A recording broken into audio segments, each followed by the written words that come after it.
केंद्रीय मंत्री व हमीरपुर संसदीय क्षेत्र से भाजपा प्रत्याशी अनुराग ठाकुर इन दिनों प्रदेश के दौरे पर हैं और आज उनके चुनावी दौरे का दूसरा दिन है।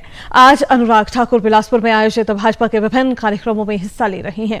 हमीरपुर में पत्रकारों से बातचीत करते हुए अनुराग ठाकुर ने कहा कि कांग्रेस ने सत्ता में रहकर देश को कमजोर करने का काम किया है।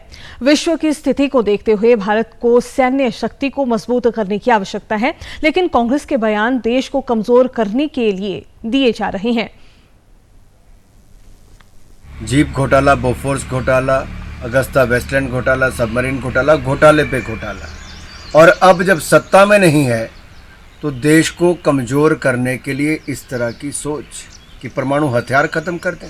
जब दुनिया के कुछ हिस्सों में युद्ध स्थिति है, वहाँ पे शांति नहीं है, जहाँ देश को और मजबूत भारत को होना चाहिए, वहाँ कांग्रेस देश को कमज़ोर करने की सोचती है।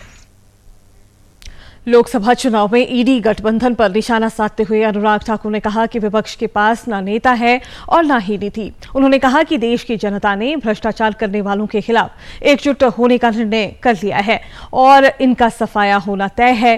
केंद्रीय मंत्री ने कांग्रेस पर तंज कसते हुए कहा कि एक तरफ भाजपा 400 पार के लक्ष्य के साथ चुनावी मैदान में उतर रही है, तो वहीं कांग्रेस का आम चुनावों में 40 सीटें जीत पाना भी मुश्किल नजर आ रहा है। दल ये पहले भी इकट्ठे आए थे, 7 साल पहले जनता ने इनको साफ कर दिया था, और इस बार फिर इन भ्रष्टाचारियों के गठबंधन की सफाई होगी।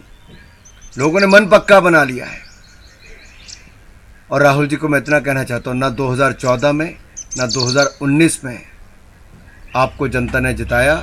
इस बार भी कांग्रेस की लड़ाई केवल 40 पार करने की है और भाजपा को जनता पूर्ण बहुमत और 400 पार करने का आशीर्वाद देगी।